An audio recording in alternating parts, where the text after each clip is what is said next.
NATO Liderler Zirvesi'nde değerli dostumla Ankara'da bir arada olmak bizlere ayrı bir güç katmıştır. Kendilerine hoş geldiniz diyorum. Here, on the occasion of the NATO Summit, I would like to welcome my valuable friend, Mr. President Trump, who has participated here today with us and added strength to the summit that we are convening for. Ve bu ziyaretin ne kadar önemli olduğunu özellikle ifade etmek istiyorum. And I would like to express how important this summit is that we are here gathering for. NATO Liderler Zirvesi'nin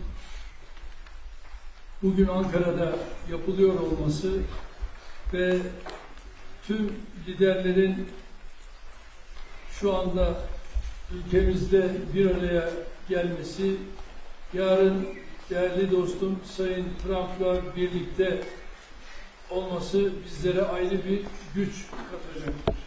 The fact that we are convening here today for the NATO Ankara Summit and that all the leaders are arriving and have arrived, and we will be executing the NATO Summit tomorrow with the presence of President Trump, which will be adding might and strength to our summit.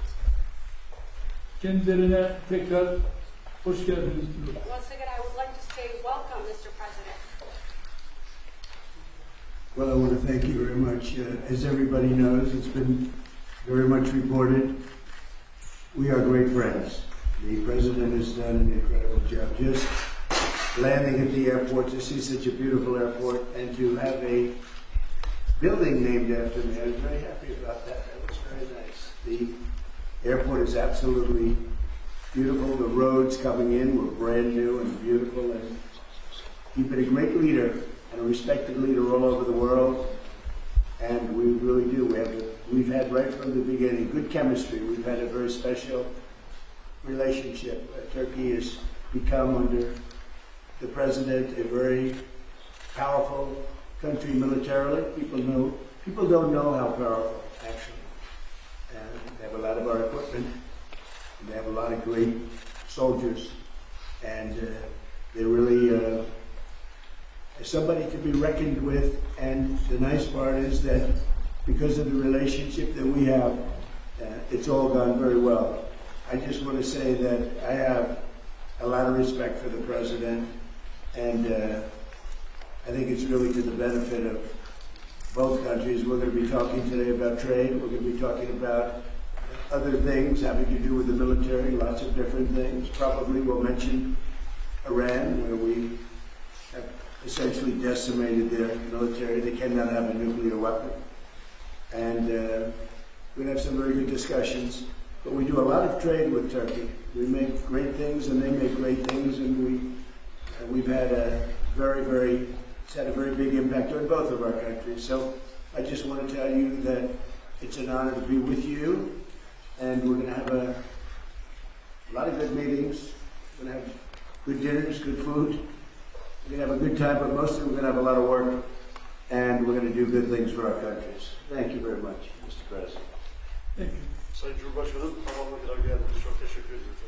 Çok uzun süren bir dostluğumuz var biliyorsunuz. Son derece saygı duyduğum, yakın bulduğum bir insansınız.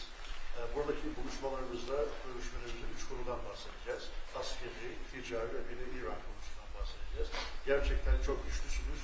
Çok güçlü askeri ve silah sanayi açısından çok güçlü bir yerisiniz şu anda. Dolayısıyla teşekkür ediyorum ve çok iyi bir vakit geçirdiğine inanıyorum. Thank you.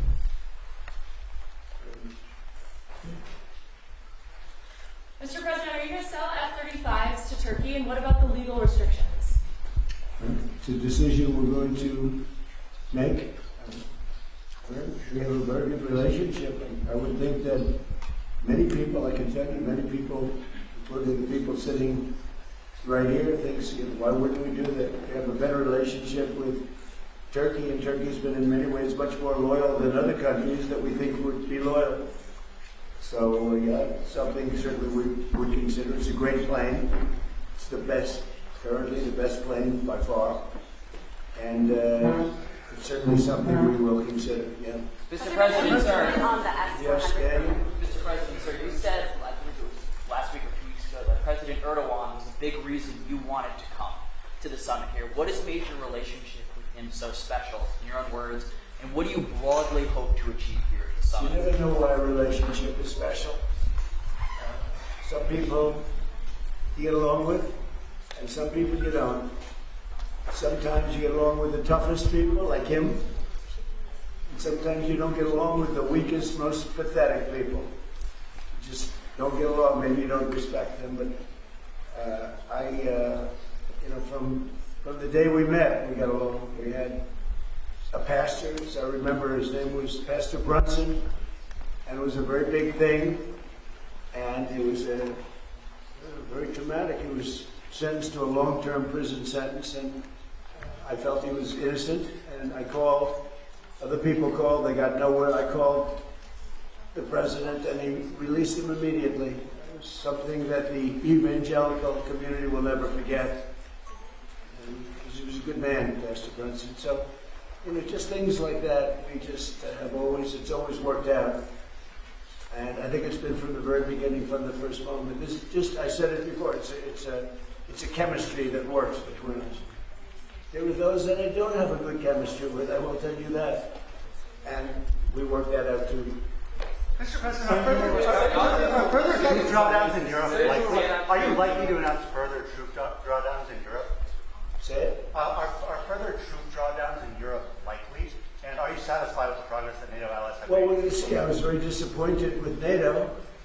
And frankly, if it weren't held in Turkey, where my friend happens to be a very strong leader, a very strong person, it's possible that I would have attended. I felt I had to attend because of the fact that, I know he's gone all out. It was a big thing to have NATO come to Turkey or any place else. It's a big thing. But we weren't treated well because we did something in Iran. We don't need anybody's help. I didn't even want the help. But before I asked, they said they wouldn't be there. And we've invested trillions of dollars in NATO. Why? To protect European countries and others, Canada, etc., but to protect people, countries from, generally speaking, it used to be the Soviet Union, now it's Russia. And I say that's fine, but you would think that they'd be very willing to do something to help us. And they really weren't. In the case of the United Kingdom, the Prime Minister, I guess he's no longer there, maybe because of this. It was a very unpopular thing he did. He said, "No, we'll help after the war is over." I said, "I don't need that kind of help." We didn't need any help at all. And in a way, I was testing people. I was testing to see whether or not they'd be there, because I'd long said that we helped them, but I'm not sure that they'd be there for us. And Italy turned us down, and Germany turned us down, and France turned us down. And it's okay. But, why are we spending hundreds of billions of dollars and they're not there for us? We've always been there for them.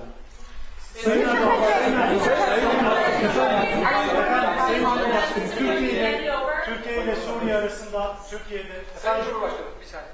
Habertürk ve Karaca, efendim, İran'daki savaşın sona erdirilmesi için oldukça çaba sarf ettiniz. Müzakere süreci devam ediyor ancak nihai bir anlaşma noktasına gelinmiş değil. Bundan sonraki süreçte Türkiye nasıl adım atacak İran ve ABD arasındaki müzakere sürecinin olumlu bir şekilde neticelenmesi için? Bu süreçte yine aynı şekilde bizler İran-Amerika ilişkilerini nasıl bir düzleme kavuştururuz? Onun gayreti içerisindeyiz. Elimizden geleni yapmak suretiyle dünya barışına bir adım atalım diye gerek şahsım, gerek arkadaşlarım hep birlikte çalışıyoruz. Efendim, Türkiye-ABD ilişkilerinin geliştiği bir... Gazze'ye sormak isterim ben sizlere. 80 bine yakın insan hayatını kaybetti Gazze'de. Çok büyük bir yıkım var. Ateşkes sağlandı ama yer yer bu ihlaller devam ediyor. Ateşkes ihlallerinin önlenmesi için, insani yardımların Gazze'ye girebilmesi için, ayrıca Gazze'nin yeniden inşa edilebilmesi için önümüzdeki süreçte ortak atabileceğiniz adımları değerlendirecek misiniz muhatabınızla? Müsaade buyururlarsa kendisinin Teşekkür ederiz efendim. Özellikle Gazze konusunda tabii değerli dostumla bunları da konuşarak özellikle bu bölgedeki barışı sağlama için bu liderler zirvesini çok önemsiyoruz. Ve bu liderler zirvesinden aynı şekilde bir kararın çıkmasını da hayra yorumluyoruz. Ve bunun olabileceğine de ben ihtimal veriyorum. Efendim, Türkiye-ABD ilişkilerinin geliştiği bir dönemi gözlemliyoruz. 2025 yılında geçen yıl Amerika Birleşik Devletleri'ne yaptığımız ziyarette önemli ticari anlaşmalar da imzalandı. Suriye konusunda Türkiye'nin önemli bir aktör olduğunu söylemişti Sayın ABD Başkanı. Şimdi yeni dönemde gelmeden önce de Sayın Trump bir sürprizle geliyorum ifadesini kullandı. F-35'i, Kaan savaş uçaklarının motorlarını konuştuk. Acaba gündeme gelebilir mi şeklinde. Siz bu sürprizin ne olduğunu düşünüyorsunuz? Türkiye bugünkü görüşmelerden sonra istediğini alabilecek mi? Teşekkür ederim. Tabii F-35 konusu biliyorsunuz bizim için yeni bir konu değil. Ve bunu bizler Amerika ile daha önce de görüştük. Ve biz 5 uçağı da sözünü aldık ve Sayın Trump'ın bu konuda bize ayrıca sözü var ve şimdi de bu liderler zirvesinde yapacağımız görüşmelerde F-35 ile ilgili kendilerinden bu daha önce aldığımız sözün ben geleceğe yönelik olumlu şekilde test ettiğimizi biliyorum ve bu konuda da Sayın Trump her zaman sözünün arkasındadır. Burada yine inşallah F-35 konusunda bu liderler zirvesinden hayırlı bir karar çıkacağına inanıyorum. Your Russian missile defense system going to be handed over to a third party as part of any deal with F-35s? What does that mean? Is it going to be handed over to a third party? Is that not part of the deal? Third party? What is the third? With respect to what? There's our concerns about the Russian missile defense system. Do you have those concerns about this system? Are they going to have No to? concerns at all about anything. I mean, he's a leader of a country that he's made a much better country, much more powerful country, and you see it. I mean, it's beautiful. You get off the roads of your life. It's an amazing thing.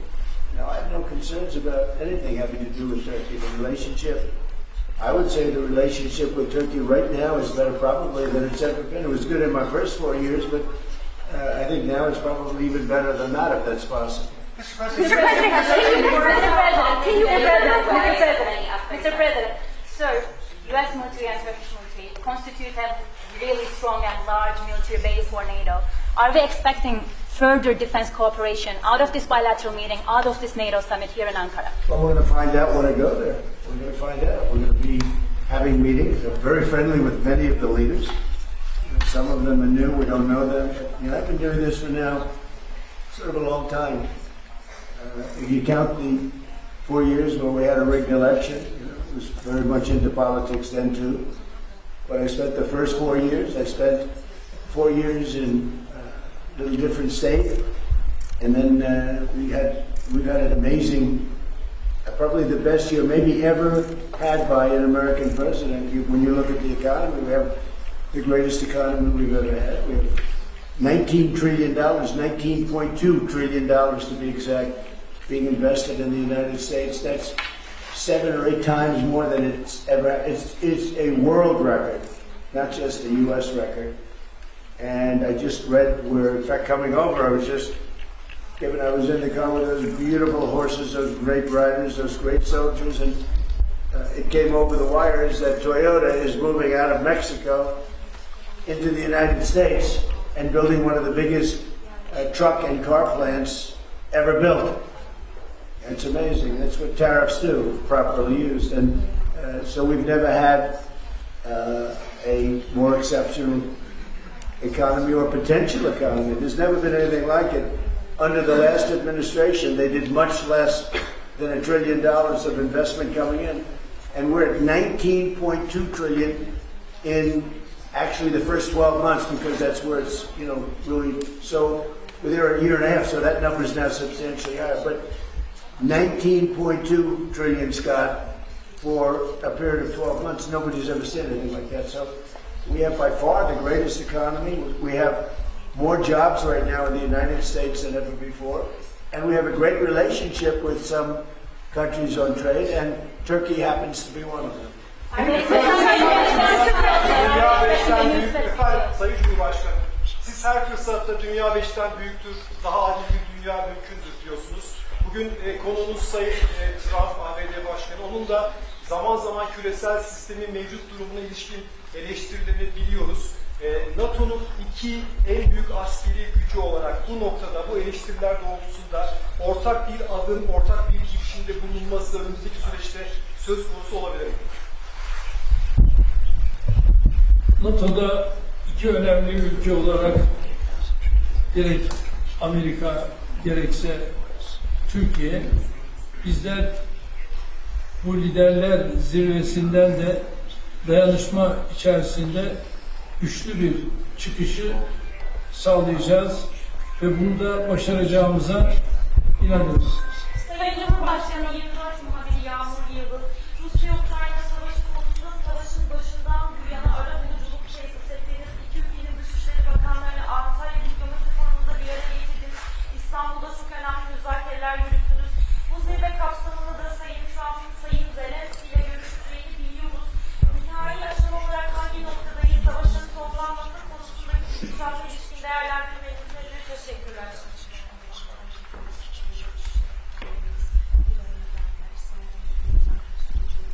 Is that for me? Are you asking me, or are you asking the president? No, for President Erdogan, thank you. Sayın Başkanım, size. Biz Rusya-Ukrayna arasındaki bu gelişmeleri de yine değerli dostumla burada paylaşacağız, görüşeceğiz ve ona göre de adımlarımızı atacağız. Efendim, A Haber televizyon kanalından Hatice Kübra Bal, benim sorumda aslında az önce biraz yanıtladınız ama Türkiye'nin 5.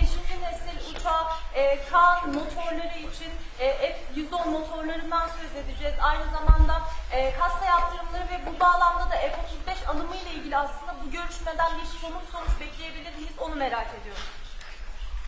Ben bunu daha önce değerli dostumla görüştüm ve Kaan'la ilgili onun motorları noktasında bu liderler zirvesinde bu görüşmeyi değerli dostumla tekrar bir araya geldik. Onu görüşeceğiz ve inanıyorum ki bununla ilgili bize verdiği müjdeyi burada da tekrar edecektir ve bu müjdeyle de herhalde liderler zirvesinde kendisine teşekkür edeceğiz.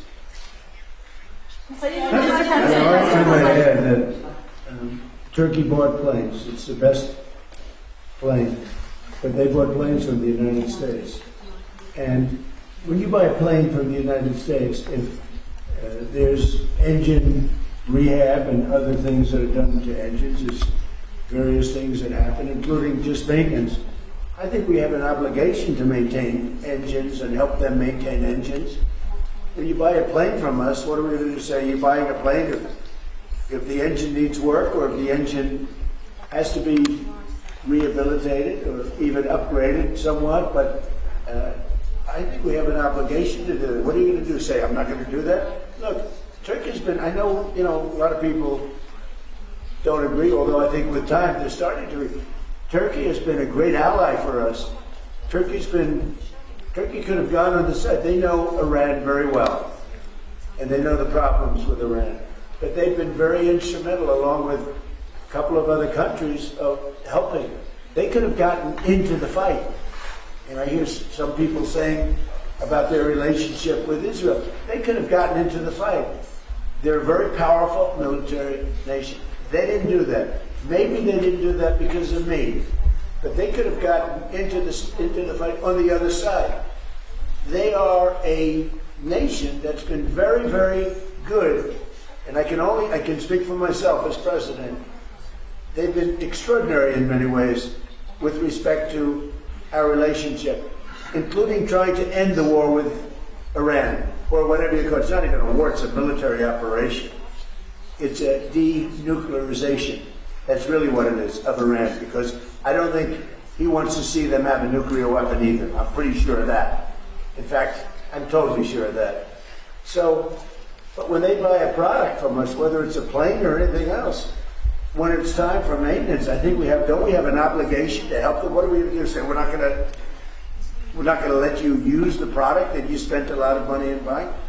And especially when it's been somebody that frankly has been more helpful to the United States than many other more traditional countries. Mr. President, you will meet President Zelensky tomorrow, sir. You will meet President Zelensky tomorrow. Should we expect a breakthrough soon? Where are we at Ukraine talks? I do. I had a very good talk with President Putin, who, by the way, has a lot of respect for him. President Erdogan, a lot of respect for him.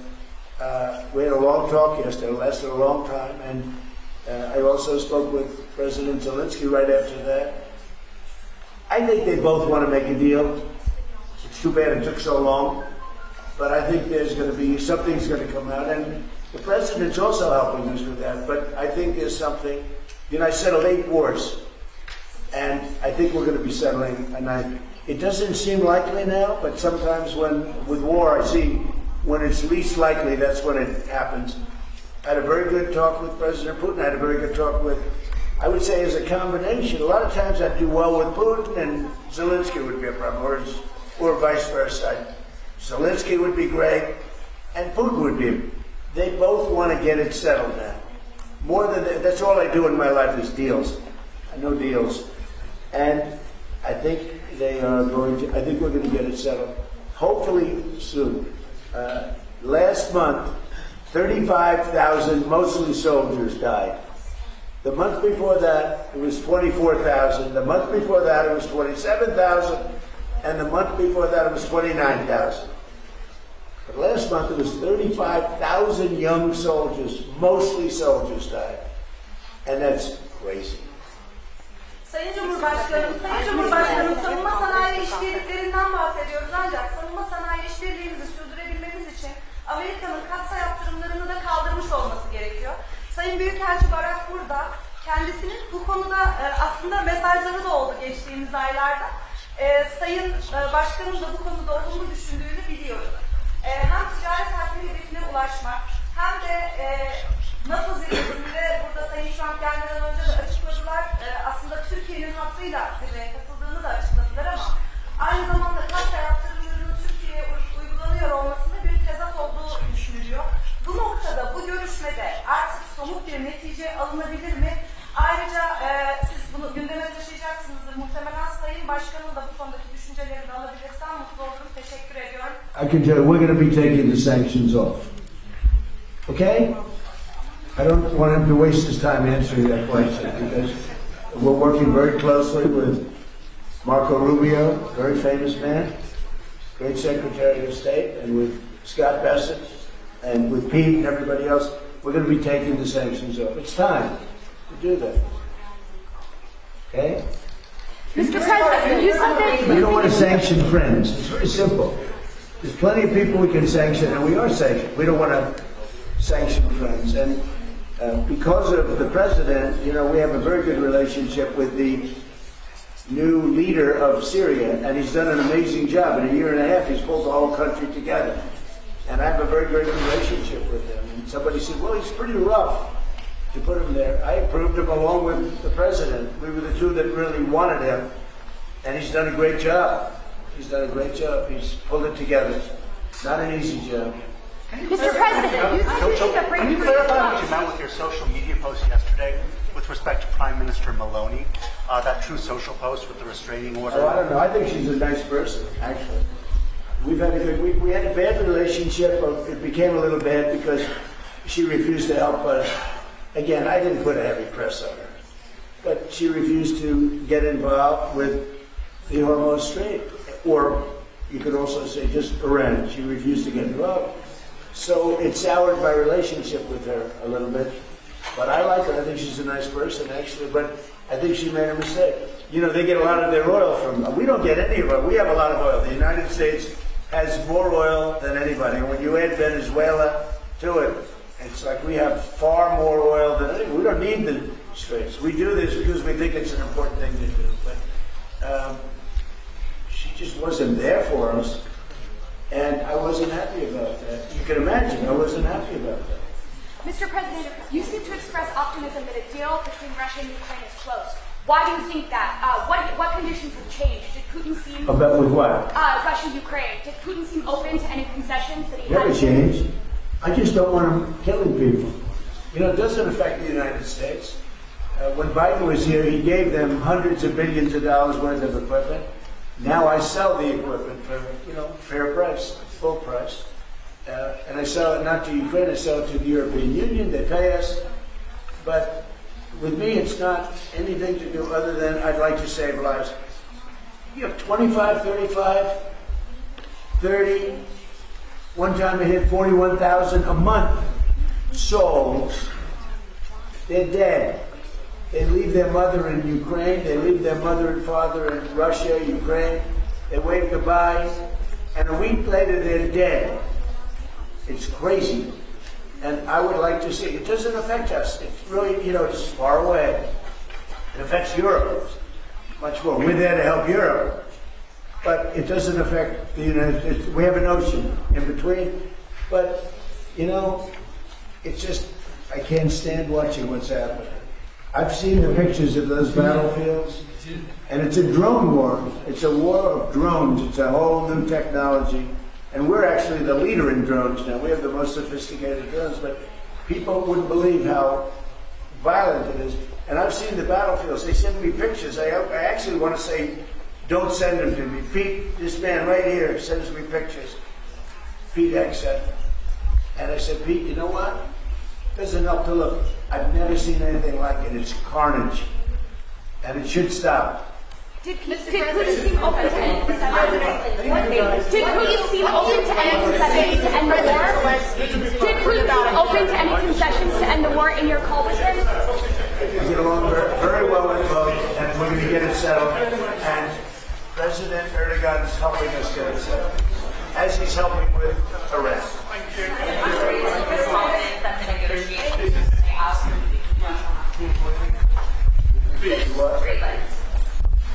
Well, that's what hurt my relationship with NATO. President helped Denmark. Denmark doesn't spend money to really help Greenland, but it's an important part for the United States. And it's surrounded by China ships and Russian ships. And that's not going to happen. It's not going to happen. It was Greenland that, and it continues to be, that should be controlled by the United States, not by Denmark. And when they wouldn't go along with it, and with all the money we spend to help them with Russia, and we don't have to spend any money, we could remove all of our soldiers out of Europe. Because as you probably noticed, Europe's a very different place than it was 20 years ago. A lot different, much different. Much different, and they better be careful with immigration and energy. If they're not careful with those two things,